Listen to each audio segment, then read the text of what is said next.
The whole purpose behind Tesla, the reason I put so much of my time and money into helping create the business is we want to serve as a catalyst for accelerating the electric car revolution. The price of gas at the pump does not reflect the true cost of gasoline because you have a consumption of a public good.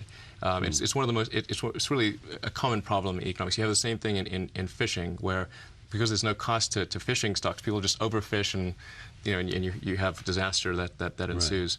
Right. And here we're not paying for the cost of the CO2 concentration in the oceans and atmospheres. We're not paying for all the ancillary effects, the wars and all the other things at the gas pump. So you effectively have a subsidy taking place at the gas pump because of that.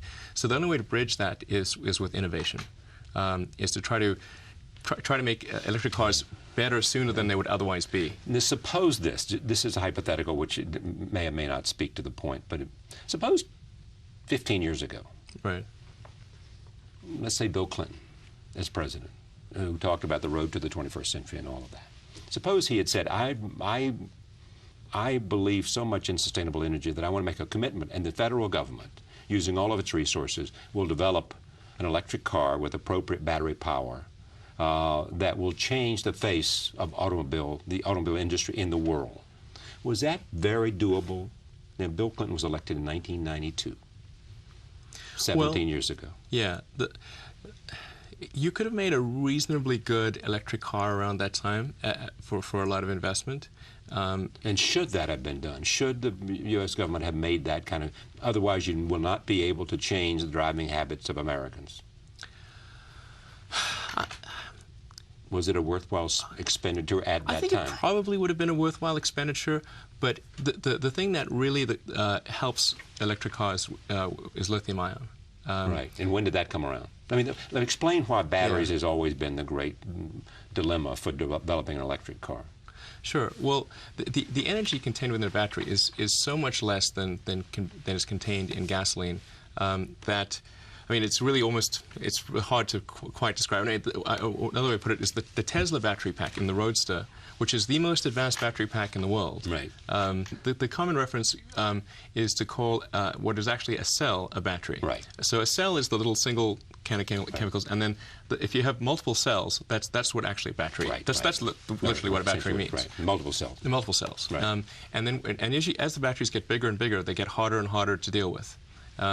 So the cell that we use is a commodity cell. Right. It's buy it anywhere. Pretty much, and it's the same sort of thing that's in any number of laptops. Right. The challenge is combining those cells and having thousands of them, making sure they're safe, making sure they'll last for 200,000 miles or 100,000 over bumps and potholes and extremes of temperature and safe in a crash, and that compounds the problem massively. And you've got to make sure the charges and temperatures balanced across the whole thing. So the difficulty is really at the pack level much more than it is at the cell level.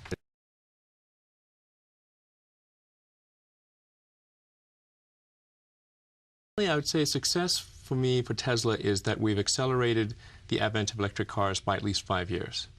But is that the goal, to accelerate the advent of electric cars, or to create a great electric car company?